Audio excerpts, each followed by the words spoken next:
वो नहीं आता है उसमें। हाँ आ गया क्या ये? हाँ चालू हो, चालू। हाँ देखो, सॉल्यूशन चैप्टर से अपन शुरू करते हैं। सॉल्यूशन,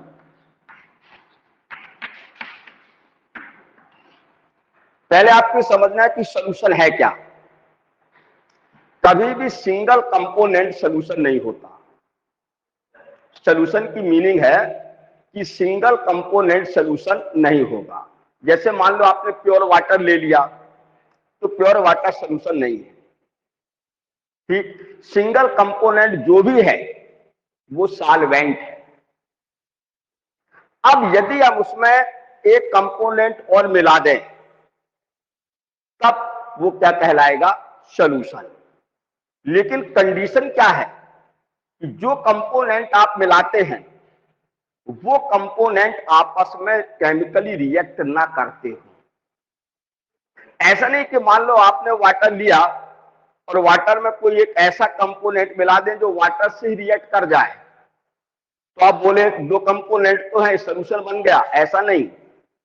मान लेते हैं कि यदि हम वाटर में कैल्शियम हाइड्रोक्साइड में कैल्शियम ऑक्साइड मिला दें, तो आपने पढ़ा कि कैल्शियम ऑक्साइड वाटर से रिएक्ट करके क्या बना लेता है? Calcium hydroxide. तो क्या वाटर और कैल्शियम ऑक्साइड मिलाने पर सॉल्यूशन बनेगा? नहीं बनेगा। क्यों? क्योंकि वाटर के साथ कैल्शियम ऑक्साइड क्या कर लिया? रिएक्ट कर लिया। तो यदि दो कंपोनेंट आपस में रिएक्ट करके कोई नया कंपाउंड बनाए, that is not known as the solution. तो सॉल्यूशन की मीनिंग क्या है कि two or more than two component which are non chemically react to each other is known as the solution. Definition लिखें। The mixture of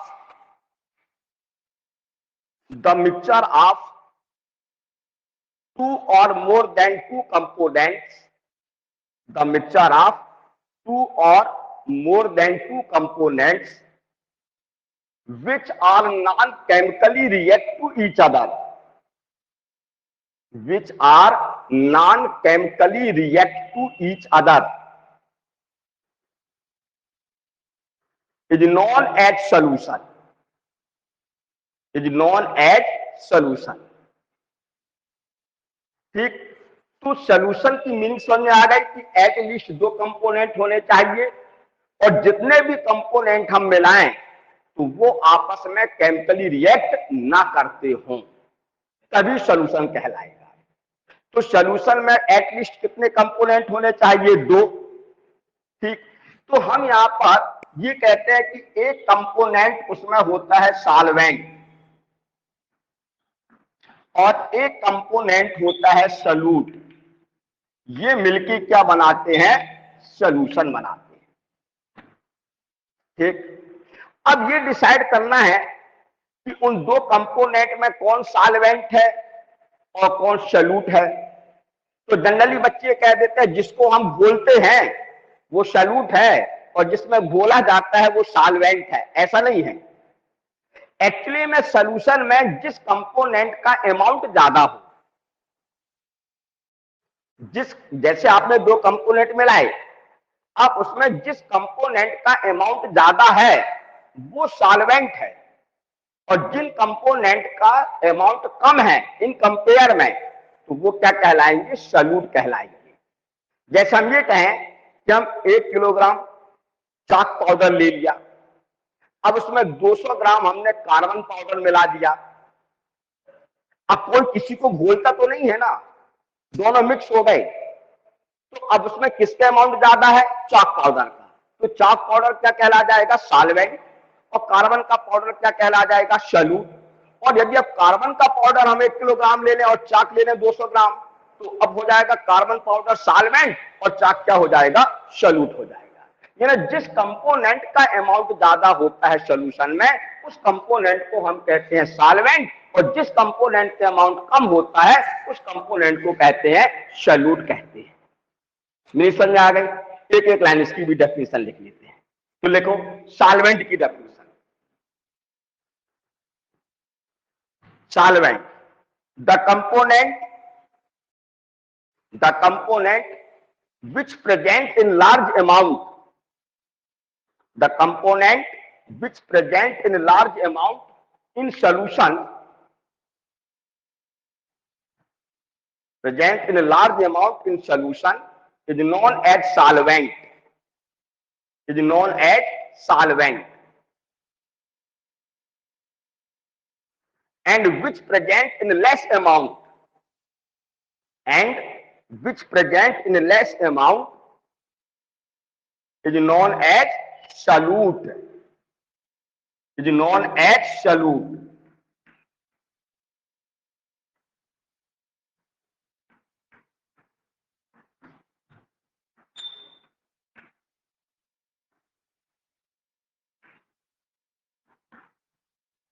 समझ में आ गई कि सॉल्वेंट किसको कहते हैं और हम सॉल्यूट किसको कहते हैं।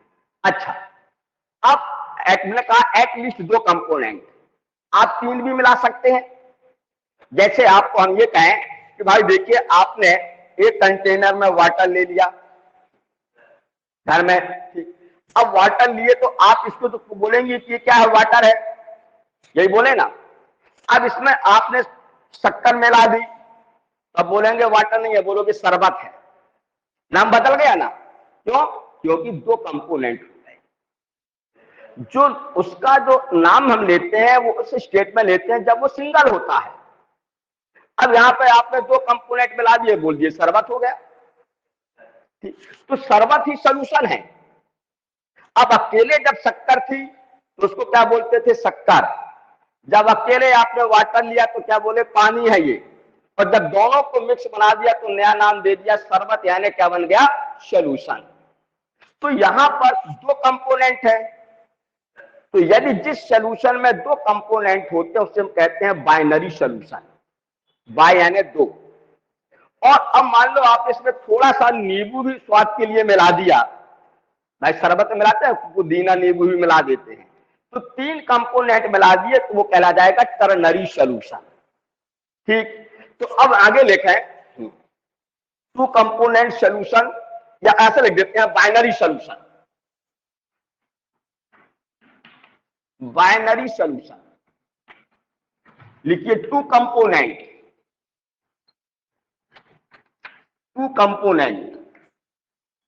Ternary solution, ternary solution 3 component, 3 component.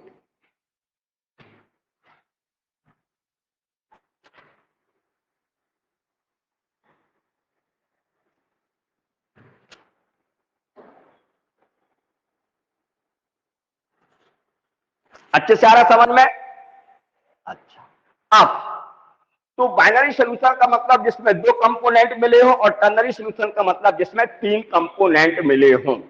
लेकिन सॉल्यूशन में ध्यान देना, जितने भी कंपोनेंट मिलाए जाएं वो केमिकली रिएक्ट ना करते हो। आई बात समझ में? ये ध्यान रखना। अब जैसे हम ये कहें क्लास, कहते हैं ना 12th क्लास, तो क्लास एक सॉल्यूशन है। अब मान लेते हैं, अब वो सॉल्यूशन क्यों, क्योंकि उसमें बहुत सारे स्टूडेंट इकट्ठे होते हैं, मोर देन 1 कंपोनेंट। अब अकेले यदि कोई बच्चा बैठा है तो उसको क्लास थोड़ी बोलेंगे, बोलेंगे स्टूडेंट है। तो स्टूडेंट का कलेक्शन जब हो गया तो क्या हो गया, क्लास। बात समझ में आ गई? इसी तरह से मोर देन 1 कंपोनेंट का यदि कलेक्शन हो गया तो that is known as the solution. बात समझ में आ गई?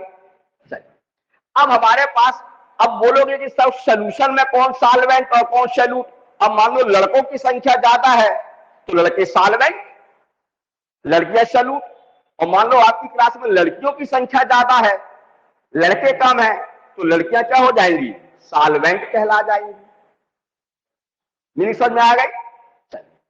अब हम ये देखते हैं कि जो सब्सटेंस होते हैं इनकी 3 फिजिकल स्टेट होती है नॉर्मल कंडीशन पर, ठीक।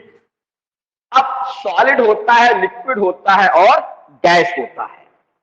तो ये ध्यान देना है कि नाम उसी का चलता है जो ज्यादा होता है, नाम उसी का चलता है जो ज्यादा होता है। जैसे क्लास में देखते ना, अब मान लो तुम्हारे भाई पढ़ने में बहुत अच्छे थे, अब जो बच्चे उनके साथ पढ़ते थे अब उनके नाम ध्यान है तो बोलते सर वो बैच जो नगरिया लोग संस्कार लोग पढ़ते थे ना, उस बैच में मैं पढ़ता था। तो अब उसका नाम क्यों लिए? क्योंकि वो पढ़ने में अच्छा था तो उसको हम जानते थे। तो जो ज्यादा है नाम उसी का चलेगा। और ज्यादा क्या होता है? सॉल्वेंट। तो यदि सॉल्वेंट सॉलिड है तो वो सॉलिड सॉल्यूशन कहलाएगा, और यदि सॉल्वेंट लिक्विड है तो लिक्विड सॉल्यूशन कहलाएगा, और यदि सॉल्वेंट गैस है तो गैस सॉल्यूशन कहलाएगा। तो हम ये कह सकते हैं कि सॉल्वेंट और सॉल्यूट, सॉल्यूट की भी 3 स्टेट होगी, सॉलिड, लिक्विड एंड गैस। ठीक, तो इस प्रकार से 9 टाइप के सॉल्यूशन बनते हैं। तो हेडिंग लिखें types of solution, types of solution. First point, on the basis of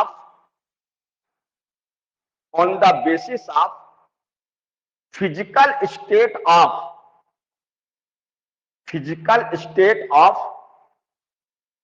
solvent and solute, there are 9 types, 9 प्रकार के बनेंगे। अब वो हम कैसे याद रखेंगे, ध्यान देना। जैसे हमने यहां लिख दिया सॉल्वेंट, ठीक, फिर हम एक ले लेंगे सॉल्यूट, और फिर हम ले लेंगे एग्जाम्पल। एक क्वेश्चन 1 नंबर का इससे बन जाता है और अच्छी तरह से अपन को समझना है। ठीक, अब सॉल्वेंट सॉलिड है तो हमने कहा ये कौन सा सॉल्यूशन कहलाएगा? Solid solution. अब उस सॉलिड सॉल्वेंट में आप सॉलिड सॉल्यूट भी मिला सकते हैं, आप लिक्विड सॉल्यूट भी मिला सकते हैं, और आप गैस सॉल्यूट भी मिला सकते हैं। ठीक, तो हमने यहां पर लिया सॉल्वेंट, क्या? Solid, solid. ठीक, अब सॉल्यूट क्या क्या हो सकते हैं? सॉलिड हो सकता है, सॉल्यूट क्या हो सकता है? लिक्विड हो सकता है, और सॉल्यूट क्या हो सकता है? गैस हो सकता है। ठीक, अच्छा, अब हमने सॉल्वेंट ले लिया लिक्विड, तो यहां पर सॉल्यूट सॉलिड भी हो सकता है, सॉल्यूट लिक्विड भी हो सकता है, और सॉल्यूट गैस भी हो सकता है।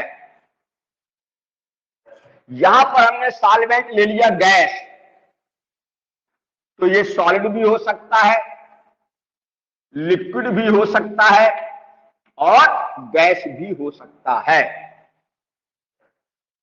ठीक, अब मैंने क्या बताया? पहले किसका नाम पढ़ा जाता है? सॉल्वेंट, वो ज्यादा है। तो अब कैसे पढ़ोगे? Solid solid, solid liquid, solid gas, 3 बन गए। आप अपनी बुक में देखेंगे तो ऐसी अलग अलग करके टेबल बनाया है, वो याद नहीं हो पाता। हमने बच्चों को याद करने का बहुत सिंपल तरीका बता दिया। पहले लो सॉल्वेंट सॉलिड, और सॉल्यूट ले लो तीनों, सॉलिड लिक्विड गैस। तो हमने कैसे याद कर लिया? Solid solid solid liquid solid gas. फिर हम सॉल्वेंट में आ गए, कहा? लिक्विड में। फिर वो तीनों फिजिकल रहेंगे, तो liquid solid liquid liquid liquid gas. फिर हम कहा आ गए? गैस सॉल्वेंट में। तो फिर gas solid gas liquid gas gas, 9 याद हो गए। ठीक, तो ये ऐसे इनको याद किया जाता है कि liquid solid, liquid liquid liquid gas, gas solid, gas liquid, और गैस गैस। तो जैसे मैंने बताया कि यदि सॉल्वेंट सॉलिड है तो कभी पूछा जाए कि define the solid solution, simple सी definition, the solution in which solvent is solid, the solution in which solvent is solid is known as solid solution. The solvent in which solvent is liquid, liquid solution, and gas solution कहता है the solution in which solvent is gas known as gas solution. ठीक, तो ये जो हमारे पास solid हमने लिया, तो आप इसको ये भी कह सकते हैं कि this is the solid solution, this is the liquid solution. ठीक, और आप इसको कह सकते हैं this is the gas solution. ये बात कंफर्म हो गई। ठीक, अब बच्चों के मन में आता है सर सॉलिड सोल्यूशन कैसे होगा? सोल्यूशन तो हम वो जानते हैं जो लिक्विड होते हैं। अरे आपने आज तक ऐसी लिक्विड सोल्यूशन ही देखा है? ठंडा पिया तो लिक्विड में मिला, तो बोलते हैं सोल्यूशन लिक्विड ही होता है। आपने कभी पढ़ा होगा किसी क्लास में एलॉयज, एलॉय तो जानते हैं। तो एलॉय की डेफिनेशन क्या है? The homogeneous mixture of two or more than to metals. ठीक, जैसे ब्रॉस, ब्रॉन्ज, जर्मन सिल्वर, ये सभी क्या है? एलॉयज। और इसमें क्या होती हैं? ये कॉपर के एलॉयज हैं। ध्यान रखें, जिसका अमाउंट ज्यादा है वो उसी के एलॉयज कहलाते हैं। जैसे आप पढ़े होंगे कॉपर के एलॉयज, जिंक के एलॉयज, एल्यूमिनियम के एलॉयज। ठीक, तो जिस मेटल का परसेंटेज ज्यादा होगा वो उसी के ही एलॉयज कहलाएंगे और वही कहलाएगा सॉल्वेंट। ठीक, तो जैसे हम सॉलिड में इसका एग्जांपल मैं आपको लिख के देते हैं एलॉयज। अब एलॉयज की कुछ नाम लिख दो, ब्रास, ब्रॉन्ज, जर्मन सिल्वर। 3 लिख दिया, आप एक भी लिख देंगे तो कोई प्रॉब्लम नहीं समझने के लिए। German silver. ठीक,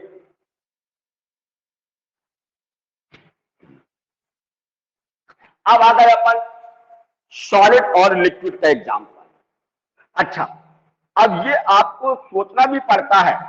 जैसे हम पढ़ाते समय बच्चों से पूछते हैं कि आपने अपने कभी भी डेली लाइफ में ऐसा कुछ देखे हो जिसमें 2 कंपोनेंट हो और सॉलिड का अमाउंट ज्यादा हो, लिक्विड का अमाउंट कम हो, तो वो क्या है? अच्छा बताओ जरा, वॉशिंग सोडा आपने देखा? वॉशिंग सोडा का कभी फार्मूला पढ़ा?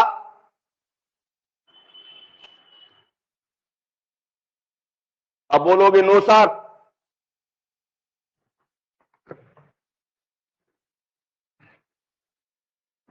घर में डेली यूज करते हैं और 11th पढ़ के आ गए, 9th पढ़ के आ गए, 10th पढ़ के आ गए और वॉशिंग सोडा के फार्मूले में कभी ध्यान नहीं दिए।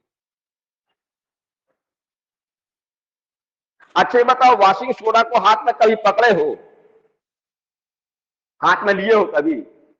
अरे कपड़े अपने धोते समय हाथ में लिए होंगे, थोड़ा बहुत चिपचिपा लगता है कि नहीं लगता है? थोड़ा बहुत लगता है, चिपचिपा लगता है। इसका मतलब उसमें क्या है? वाटर है। ठीक, और दिखता तो सॉलिड पाउडर है। उसका फार्मूला होता है Na2CO3.10H2O, deca hydrated sodium carbonate. Crystallization of water कितने होते हैं वहां पर? 10 होते हैं। तो अब जिसका अमाउंट ज्यादा है तो वहां सॉलिड का अमाउंट ज्यादा नजर आ रहा है, वाटर का अमाउंट क्या आ रहा है? कम। तो हमने क्या कहा था? सॉल्वेंट क्या होना चाहिए? सॉलिड। और से सॉल्यूट क्या होना चाहिए? लिक्विड। तो ऐसे बहुत से हैं, जैसे आपने पढ़ा होगा कभी ब्लू विट्राल CuSO4.5H2O, ये भी कहीं पढ़े हैं 10th में। तो उसमें भी वाटर के 5 मॉलिक्यूल हो गए। ठीक, वो भी सॉलिड दिखता है। तो ऐसे हम कंपाउंड को कहते हैं हाइड्रेटेड सॉल्ट। क्या कहते हैं? Hydrated salt. हाइड्रेटेड सॉल्ट का मतलब जिसमें वाटर मॉलिक्यूल्स एब्जॉर्ब हैं। ठीक, क्रिस्टलाइजेशन ऑफ वाटर उसमें प्रेजेंट है। ठीक, तो यहां पर एग्जांपल में लिखिए हाइड्रेटेड सॉल्ट। हाइड्रेटेड सॉल्ट इसका एग्जांपल। अच्छा, दूसरा आप लोगों ने कभी नाम सुना होगा एमलगम। जो मरकरी के एलॉयज होते हैं वो एमलगम कहलाते हैं। मानो कभी पूछा जाए what do you mean by amalgam, तो आपको बोलना है alloy of mercury metal is known as amalgam. और मरकरी एक ऐसी मेटल है जो लिक्विड फॉर्म पर मिलती है। नॉर्मल कंडीशन में भी, नॉर्मल टेम्परेचर में भी क्या रहती है, वो लिक्विड होती है। तो अब कोई भी अपन मेटल लेते हैं तो मेटल क्या मिलते हैं, सॉलिड, और मरकरी क्या है, लिक्विड है। और मरकरी कभी रिएक्ट नहीं करती है, ध्यान देना है। तो अपन जो एमलगेटेड एलॉयज होते हैं, मरकरी के जो एलॉय होते हैं, उसमें भी हम कह सकते हैं कि वो सॉलिड और लिक्विड सॉल्यूशन में आएगा। तो वहां लिक्विड क्या हो गई, मरकरी, और मेटल क्या हो जाएगी दूसरी, सॉलिड। बात समझ में आ गई। तो आप यहां ऐसे लिखने सोडियम अमेलगम NaHG। यहां कोई बांड नहीं होता है, कभी पूछा जाए तो मरकरी बांड बन गया तब तो खेल करना, फिर सोल्यूशन कहलाएगा ही नहीं। ठीक, वो लिखा जाता है ऐसा, लिखे सोडियम एमेलगम, इसको पढ़ते हैं। अब हम आते हैं सॉलिड का अमाउंट ज्यादा और गैस का अमाउंट कम। ऐसा कोई कंपाउंड जो आपकी नजर में आता हो,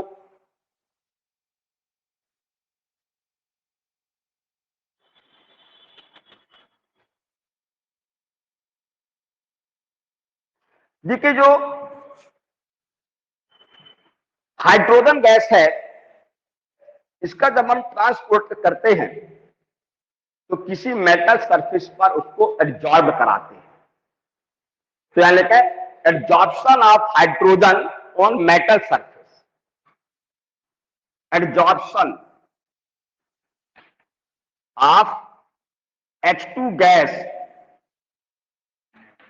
इन PD लिखते हैं, सीधे सीधे PD, absorption of hydrogen gas in PD, palladium की सरफेस पर। और भी कह सकते हैं कि जितने भी हमको मिनरल्स मिलते हैं ना, उसमें ऑक्सीजन भी डिजॉल्व रहती है। तो चलो उतना छोड़ देते हैं, एक एक एग्जाम्पल ले लेते हैं। तो absorption of hydrogen gas in palladium, इसके एग्जाम्पल हो गए। अब हम आते हैं लिक्विड सॉल्यूशन। तो लिक्विड सॉल्यूशन में अब ऐसे सोचना है कि लिक्विड का अमाउंट ज्यादा रहे, सॉलिड का अमाउंट कम रहे। तो सीधी सी बात है, शुगर सॉल्यूशन। भाई आप शरबत बनाते हैं तो 1 लीटर में 200 ग्राम ही शक्कर मिलाएंगे, तो जो मिला रहे हैं शक्कर वो सॉलिड है, और वाटर क्या हो गया, सॉल्वेंट। ठीक, तो आप लिख सकते हैं कि शुगर, या लिख सकते हैं साल्ट, नमक, पानी भी पीते हैं लोग, है ना, तो शुगर या साल्ट सॉल्यूशन। चलो ये हो जाएगा इसका एग्जाम्पल। अब आए हम लिक्विड लिक्विड, है ना। तो अब लिक्विड लिक्विड में क्या होता है, रात में 9 बजे लोग बार में बैठते हैं, क्या करते हैं, वहां पैक बनाते हैं, है ना। तो इतना लिए एथेनॉल, उसमें मिलाए क्या, पानी, तो 2 लिक्विड हो गया। लेकिन ध्यान रखना, एथेनॉल वाटर से केमिकल रिएक्शन नहीं करता है। यदि केमिकल रिएक्शन कर लेता तो फिर स्वाद ही कैसे आता, नशा ही कैसे चढ़ता। ये मिक्सर में क्या होता है, ये अपनी अपनी प्रॉपर्टी को रिटेन करते हैं। मिक्सर और कंपाउंड में यही डिफरेंस है। कंपाउंड के जो कॉन्स्टिट्यूएंट्स होते हैं वो अपनी प्रॉपर्टी को रिटेन नहीं करते, लेकिन जो मिक्सर होता है, इसलिए द मिक्सर ऑफ लिखवाया गया, डेफिनेशन में क्या लिखवाया, द मिक्सर ऑफ। सॉल्यूशन एक मिक्सर है, यानी जितने भी उसके कॉन्स्टिट्यूएंट्स हैं वो अपनी प्रॉपर्टी को रिटेन करेंगे। और कंपाउंड में क्या होता है कि कंप्लीटली डिफरेंट हो जाते हैं, वो अपनी प्रॉपर्टी को रिटेन नहीं करते हैं। बात समझ में आ गई। अच्छा, तो यहां पर आप लिख सकते हैं एथेनॉल इन वाटर। इसका मतलब क्या हुआ, एथेनॉल इन वाटर, यानी वाटर का अमाउंट ज्यादा और एथेनॉल का अमाउंट कम। ठीक, अब ये पीने वाले पर भी डिपेंड करेगा कौन ज्यादा है। ठीक, आप इसलिए लिख लेते हैं ethanol in water. Ethanol in water. आजकल लोग तो वाटर लेके सीधे पी जाते हैं बिना पानी मिलाए, तो क्या करोगे? हाँ। अब लिक्विड एंड गैस, लिक्विड का अमाउंट ज्यादा रहेगा और गैस का अमाउंट कम रहेगा।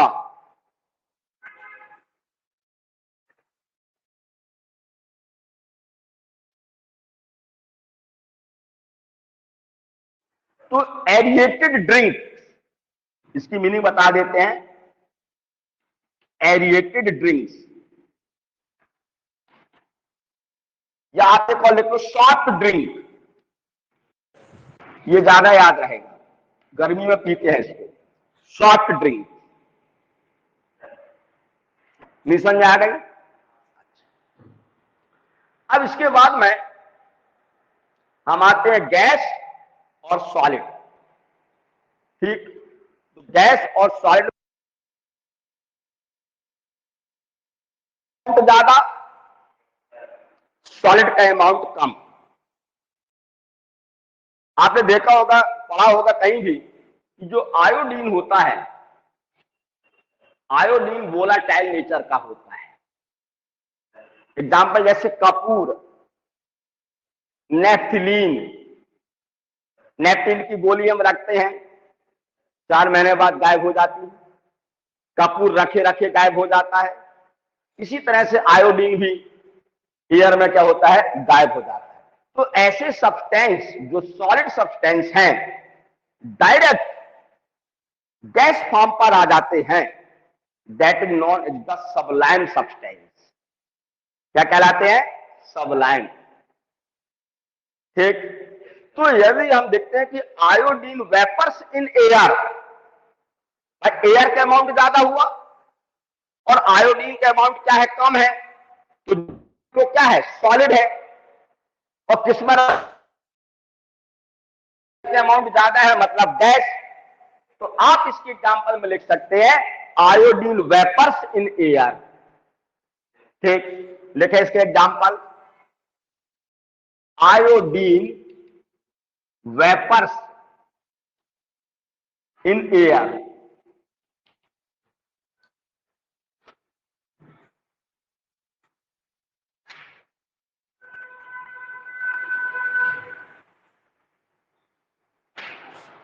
ठीक, अब आ गए हम गैस और सॉलिड पे।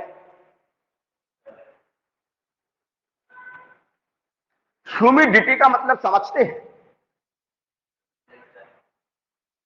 जैसे आप देखते हैं कि जुलाई के महीने में जब पानी गिरता है ना, तो लोग कहते हैं बड़ी ह्यूमिडिटी हो गई है ना, पसीना सूखता नहीं है, चिपचिपाता है शरीर, उसी को अपन कहते हैं ह्यूमिडिटी है।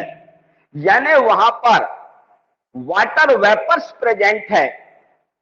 एटमॉस्फेयर में क्या होती है, वाटर वेपर्स होती है। तो एटमॉस्फेयर में एयर ज्यादा और वाटर वेपर्स शब्द कहा जाए, दैट इज द गैस। ठीक, तो हमारे पास में नहीं, हाँ, वाटर वेपर्स क्या रहेगी, लिक्विड वाटर है ना। ठीक, हाँ, तो लिक्विड वाटर हो गया, वाटर की वेपर्स बनी जो। ठीक, और ये अपने पास में एयर हो गई, गैस। तो आप कह सकते हैं ह्यूमिडिटी इन एयर। तो लिखा इसका ह्यूमिडिटी,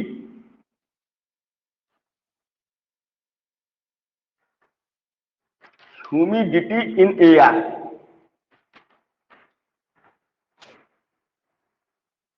ठीक, और अब आ गए हम गैस। तो गैस का सीधे से एग्जांपल एयर ही है। क्या कहलाएगी, एयर, क्योंकि एयर में भी तो आपको नाइट्रोजन सॉल्वेंट है, क्योंकि नाइट्रोजन के अमाउंट 78% है, और बाकी जितने हैं वो क्या है, सॉल्यूट हैं। लेकिन आप देखिए कि कोई भी केमिकल रिएक्शन नहीं करते हैं। वही डेफिनेशन होती है कि जब कंपोनेंट नॉन केमिकली रिएक्ट हो, तो ऐसे ही मिक्सचर को हम क्या कहते हैं, सॉल्यूशन कहते हैं। ठीक, अब लोग जनरली पहरा देते हैं mixture of 2 or more than 2 component is known as solution. This definition is wrong. आपके में सेशन रीजन एग्जाम में आते हैं हर चीज को बहुत अच्छे से समझना है, गहराई से। उसमें आप लोग देखे होंगे ना, एक एसर्शन देता है और एक रीजन, तो यही समझ में नहीं आता। अब मान लो यदि वो कहते थे कि mixture of two more than two component is known as solution, तो आप बोलोगे दिस स्टेटमेंट इज रॉन्ग। क्यों? वो जो कंपोनेंट है नॉन केमिकली रिएक्ट हो, तब स्टेटमेंट सही कहलाएगा। ठीक। अब यहां पे एग्जाम्पल लिख लीजिए, एयर। एयर मतलब जैसे यहां लिख दिया मैंने N2 प्लस O2 नॉर्मली, और बाकी तो फिर 0 पॉइंट कुछ कुछ % रहता है, तो मेनली हमने दो कंपोनेंट के नाम लिखे। अच्छी तरह से समझ में आया? एक एक बात समझ में आ गई? अच्छा, तो ये कभी पूछा जाए कि जो सॉल्यूशन है फिजिकल स्टेट के बेस पर, सॉल्वेंट और सॉल्यूट की फिजिकल स्टेट के बेस पर कितने टाइप के बनते हैं, हम जवाब देंगे 9 टाइप के। ठीक। यदि सॉल्वेंट सॉलिड होता है तो उसे सॉलिड सॉल्यूशन कहते हैं, यदि सॉल्वेंट लिक्विड होता है तो उसे लिक्विड सॉल्यूशन कहते हैं, और यदि सॉल्वेंट गैस होता है तो उसे गैस सॉल्यूशन कहते हैं। तो आप 3 फिजिकल स्टेट तो ये लिख दें, और एक के साथ में सॉल्यूट की भी ये 3 स्टेट लिख दें, सॉलिड लिक्विड गैस, फिर आपने लिख दिया सॉलिड लिक्विड गैस, और फिर आपने लिख दिया सॉलिड लिक्विड गैस। अब याद करने में कोई दिक्कत जाएगी क्या? नहीं जाएगी। लिखने के तरीके से ही याद हो गया कि हमने एक बार बोलेंगे सॉल्वेंट सॉलिड, और सॉल्यूट की 3 स्टेट बोल दें सॉलिड। पहले नाम किसका लेना है? सॉल्वेंट। तो solid solid solid liquid solid gas. ठीक। फिर आ गए कहा लिक्विड में, तो liquid solid liquid liquid liquid gas. फिर कहां आ गए? गैस में, तो gas solid gas liquid gas gas. नहीं समझ आ गई? अच्छा, अब मान लो कभी हमारे पास दूसरी लैंग्वेज में कहते हैं, तो अब पहले इसकी मीनिंग बताओ। जैसे कहीं भी एक मिस्टेक लिखूंगा, उसको थोड़ा सा, कभी कभी क्या होता है कि भले हम इंग्लिश मीडियम से पढ़े होते हैं, हमसे गलतियां हो जाती हैं। अब जैसे मान लो मैं कहीं ऐसा लिखता कि give the example of solid in liquid, solid in liquid, इसमें कौन से एग्जांपल दोगे?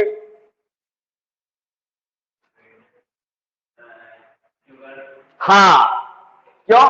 अब सॉलिड इन लिक्विड का मतलब यहां लिक्विड क्या हो गया है? सॉल्वेंट, और सॉलिड क्या हो गया है? सॉल्यूट। तो हमारा शुगर सॉल्यूशन या साल्ट सॉल्यूशन आ जाएगा समझ में? मान लो ऐसा भी लिख के देते हैं तो ओके। अब इसके बाद हम आते हैं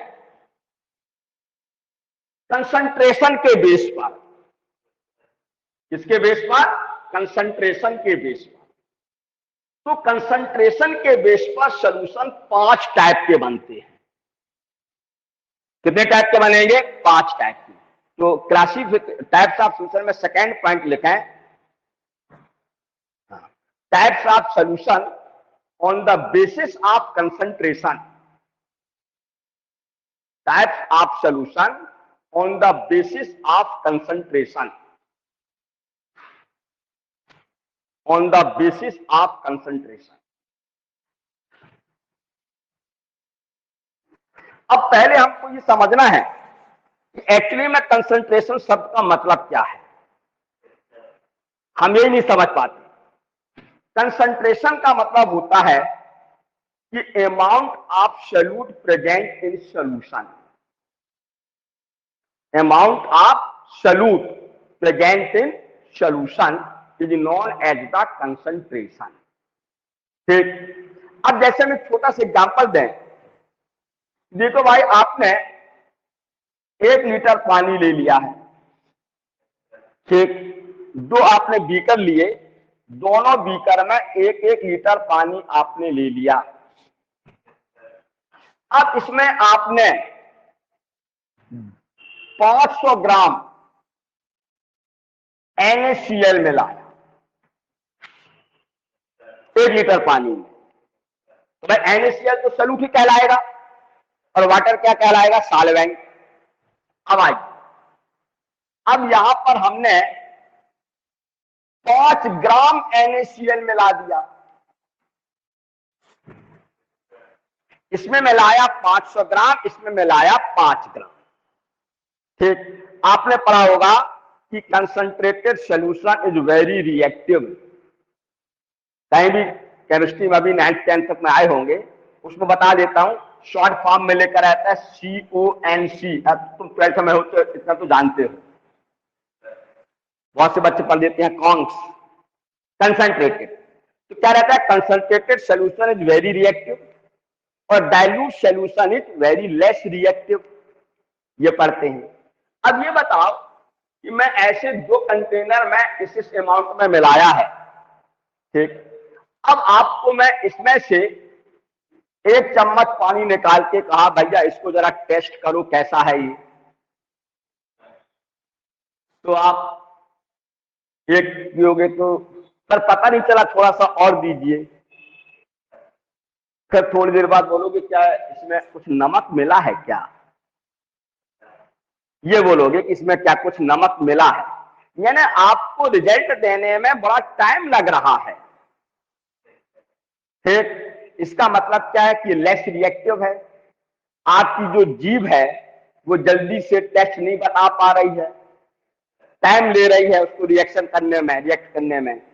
अच्छा, और अब इसका यदि हम 1 चम्मच दे देते हैं तो जैसे 1 चम्मच करोगे फू बोलोगे सर कितना नमक है इसमें, जाते ही आपने थूक दिया, इमीडिएटली आपको वहां पर जवाब मिल गया, इसमें क्या है, नमक है, वेरी रिएक्टिव, वही कहलाते हैं कंसंट्रेटेड। तो कंसंट्रेटेड सॉल्यूशन शब्द का मतलब हुआ कि जिसमें सॉल्यूट का अमाउंट लार्ज हो वो कंसंट्रेटेड सॉल्यूशन, और जिसमें सॉल्यूट का अमाउंट लेस हो वो डाइल्यूट सॉल्यूशन कहलाता है। तो डाइल्यूट और कंसंट्रेटेड में तो अंतर समझ में आ गया। अब एक होता है अनसैचुरेटेड और एक होता है सैचुरेटेड। ठीक, अब अनसैचुरेटेड और सैचुरेटेड को अपन कैसे समझें, ये तो समझ में आ गए कि कंसंट्रेटेड जो वेरी रिएक्टिव है, ठीक, वेरी फास्ट रिएक्ट करता है, और डाइल्यूट जो वेरी लेस रिएक्टिव है, लंबे समय तक वो रिएक्ट करता है। ठीक, अब जैसे हमने कहा, अब सैचुरेटेड और अनसैचुरेटेड की बात करें। हमने यहां पर जैसे ये कहे कि हमने 100 ग्राम वाटर लिया, क्या ले लिया, यहां पर 100 ग्राम वाटर लिया, ठीक, और 100 ग्राम वाटर में हम सोडियम क्लोराइड मिलाते जा रहे हैं, उसको डिजॉल्व करते जा रहे हैं, तो वो डिजॉल्व होता गया। ऐसा करते करते हमने पाया कि जब हमने 35 ग्राम NaCl इसमें हमने मिला दिया और इस सॉल्यूशन को हमने रख दिया, तो बिल्कुल हमको ये ट्रांसपेरेंट नजर आ रहा है। ठीक, तो हमारी समझ में आ रहा है कि क्या हम इसमें थोड़ा और भी घोल सकते हैं। तो हमने क्या किया कि अब 35 के बाद 1 ग्राम इसमें और ऐड कर दिया NaCl। ठीक, 1 ग्राम हमने NaCl ऐड किया और उसको रख दिया। हम देखते हैं कि कुछ समय बाद हमको 1 ग्राम नमक जहां पर इसके बॉटम में क्या हो गया, कलेक्ट हो गया, इसका क्रिस्टलाइजेशन हो गया, नीचे आके आदमी कहता है वो हमने बोला और नीचे जाके बैठ गया, आदमी कहता है उसके पैडे में कुछ बैठ गया, उसको चला उसको, तो वो हमने 35 तक में कुछ नहीं था, एकदम क्लियर था, लेकिन 1 ग्राम जब हमने और डिजॉल्व कर दिया तो कुछ समय बाद देखते हैं 1 ग्राम नीचे आके यहां पर सेटल डाउन हो गया। तो जो सेटल डाउन हो गया तो डिजॉल्व तो नहीं हुआ ना, भले आपने 1 ग्राम मिलाया था। इसका मतलब है कि 35 ग्राम सोडियम क्लोराइड मिलाने पर ये सॉल्यूशन हो गया था सैचुरेटेड। क्या हो गया था, सैचुरेटेड। अब आपने और यदि मिलाया तो वो नीचे जाके क्या होगा, उसका क्रिस्टलाइजेशन शुरू हो जाएगा, नीचे जाके प्रेसिपिटेट होने लगेगा, नीचे जाके बैठ जाएगा, वो डिजॉल्व नहीं होगा। ठीक, तो सैचुरेटेड सॉल्यूशन का मतलब हुआ कि ऐसा सॉल्यूशन जिसमें सॉल्यूट को और अधिक डिजॉल्व ना किया जा सकता हो। The solution in which solute can not be more dissolve, the solution in which solute can not be more dissolve is known as the saturated solution. बात समझ में आ गई। और यदि हमने यहां पर 10 ग्राम में लाया, हमने 2 ग्राम और डिजॉल्व किया तो और डिजॉल्व हो गया, घुल गया, हमने 3 ग्राम और में लाया तो और घुल गया, तो हम बोलेंगे क्या है, अनसैचुरेटेड है। यानी कि अभी हम इस सॉल्यूशन में सॉल्यूट को और डिजॉल्व कर सकते हैं, तो ऐसे सॉल्यूशन को क्या बोला जाएगा, अनसैचुरेटेड बोला जाएगा। बात समझ आ गई। तो डाइल्यूट में वेरी लेस अमाउंट, वो डाइल्यूट। सैचुरेटेड जिसमें सॉल्यूट को और डिजॉल्व ना किया जा सकता हो। अनसैचुरेटेड जिसमें सॉल्यूट को और डिजॉल्व किया जा सकता हो। Concentrated solution in which solute is present in large amount. Concentrated. एक आता है हमारे पास सुपर सैचुरेटेड। तो सीधी सी बात है, सुपर सैचुरेटेड का मतलब ही हुआ कि सैचुरेटेड होने के बाद भी और डिजॉल्व करो। तो अभी आपने बताया सर कि यहां पर तो हम और डिजॉल्व करते हैं तो नीचे आके बैठने लगता है, तो आप तो बोलते हैं डिजॉल्व नहीं हुआ। लेकिन आप यदि सॉल्वेबिलिटी के लिए 2 फैक्टर्स आपको याद रखना है, टेम्परेचर एंड प्रेशर। यदि आप टेम्परेचर चेंज करते हैं तो सॉल्वेबिलिटी चेंज हो जाती है। किसके लिए, सॉलिड सब्सटेंस के लिए। और गैस सब्सटेंस में प्रेशर यदि चेंज करते हैं तो सॉल्वेबिलिटी क्या होती है, चेंज हो जाती है। तो यदि हमें इस सैचुरेटेड सॉल्यूशन तो बन गया, इसमें और हम यदि डिजॉल्व करना चाहते हैं तो पहले हमने यहां पर टेम्परेचर लिया था 25 डिग्री सेंटीग्रेड। हम बोलेंगे भैया 25 डिग्री सेंटीग्रेड अब ये डिजॉल्व नहीं होगा।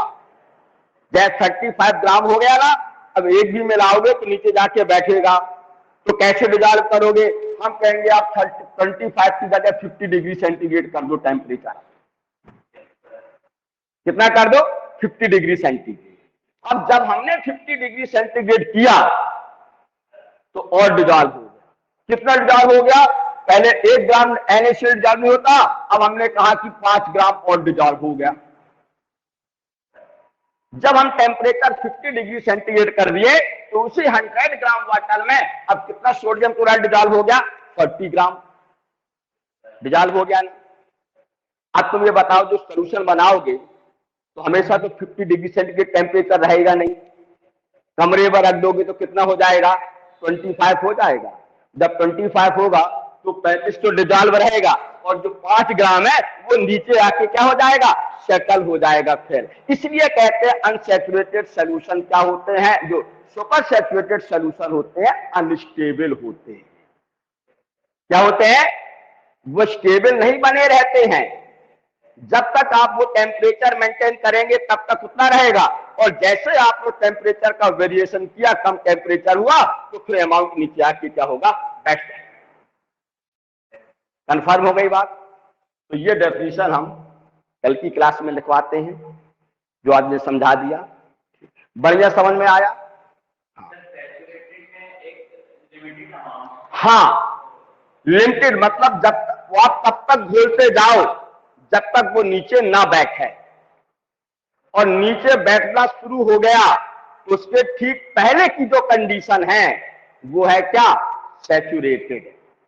यानी ठीक नीचे बैठने के पहले की कंडीशन को हम क्या बोलेंगे, सैचुरेटेड। हाँ, और यदि आप जैसे कहा ना कि 35 ग्राम तक हमने बुला के रख दिया था, देख रहे थे कुछ भी नीचे डिजॉल्व बैठ नहीं रहा था, हमने कहा तो हमने फिर प्रयास किया कि 1 ग्राम और डिजॉल्व करके देखें। तो जब हमने 1 ग्राम और डिजॉल्व किया तो पता चला कि कुछ समय बाद 1 ग्राम नीचे आके बैठ गया, तो हम समझेंगे नहीं ये 35 ग्राम में ही सैचुरेटेड हो गया था। क्योंकि 1 ग्राम जो मिलाया गया वो क्या हो गया, नीचे सेटल डाउन हो गया है। ठीक, अब ये क्यों होता है वो हम बताएंगे। Dissolution, what is the dissolution, what is the crystallization. ठीक, वो कल हम जब इसकी डेफिनेशन लिखवाएंगे तो सॉल्वेबिलिटी की डेफिनेशन क्या होती है, डिजोल्यूशन क्या होता है, क्रिस्टलाइजेशन क्या होता है, उन सब पॉइंटों को समझाते हुए, लिखवाते हुए फिर हम ये 5 टाइप के सॉल्यूशन को डिफाइन करेंगे। कंफर्म हो गई? कोई भी डाउट हो, ठीक, आप पढ़ाते समय भी पूछ सकते हैं या क्लास ओवर होने के बाद भी पूछ सकते हैं। कभी इस बात का संकोच नहीं करना है, क्योंकि हम हमेशा कहते हैं कि पूछने वाला स्टूडेंट चंद लम्हों के लिए मूर्ख होता है। चंद लम्हों मतलब 1 सेकंड के लिए, और न पूछने वाला स्टूडेंट जीवन भर के लिए मूर्ख होता है। तो चंद लम्हों के लिए मूर्ख बनना चाहोगे या जीवन भर के लिए मूर्ख बनना चाहोगे? भैया चंद लम्हों के लिए बन जाए, 1 सेकंड पूछ लेते हैं, कॉन्सेप्ट का बना कंफर्म हो गया। ठीक, हाँ, अब सैचुरेटेड के बाद सुपर सैचुरेटेड, तो आपको यहां पर कंडीशन अब चेंज करनी पड़ेगी। यदि सॉलिड सब्सटेंस को डिसॉल्व करना है तो टेम्परेचर चेंज करो, और यदि गैस सब्सटेंस को आपको डिसॉल्व करना है तो प्रेशर चेंज कर दो।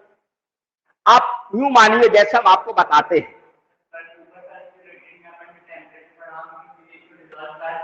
हाँ, तो फिर वो नीचे सॉलिड सेटल डाउन हो जाए, फिर आपको हाँ उतने ही टेम्परेचर पर फिर रखना रहता है। जैसे बहुत सारी दवाइयों में लिखा रहता है ना कि please take place in cold, यानी उतना टेम्परेचर उनको मेंटेन कर दो, तभी वो सही ढंग से सिरप बना रहेगा, नहीं तो गड़बड़ हो जाएगा। ठीक, इसलिए कुछ दवाइयां, मेडिसिन क्या होती है, फ्रिज में रखी, कंडीशनर में रखी जाती है, इसको इसी में रखने से काम करेगी, अदरवाइज नहीं करेगी। आप यूं मान के चलिए जैसे आप नॉर्मल खाना खा रहे हैं, 4 रोटी खाए, पेट भर गया, ठीक, उठने की तैयारी में हो गई, अब तो पेट भर गया, बड़ी मम्मी बड़ी लाल प्यार से बेटा बिल्कुल गर्म गर्म रोटी अच्छा घी लगा के देते हैं, 2 रोटी और खा गए, क्या खा गए, 2 रोटी और खा गए, बड़ी अच्छी लगी, तो उन्होंने कंडीशन चेंज कर दी, बढ़िया गरम गरम रोटी घी लगी हुई खा ली, तो 2 और खा गए, तो आप क्या हो गए, सुपर सैचुरेटेड। खाते कितने थे, 4 में सैचुरेटेड हुए, 2 कंडीशन चेंज होके आई, बढ़िया गरम गरम छोटी छोटी बढ़िया घी लगी हुई, तो 2 और खा गए, तो क्या हो गए, सुपर सैचुरेटेड हो गए। फिर रात में पेट गुड़गुड़ हुआ, ज्यादा खा गए थे, पेट गुड़गुड़ा रहा है, भागे फिर, तो वो अनस्टेबल हो गया ना।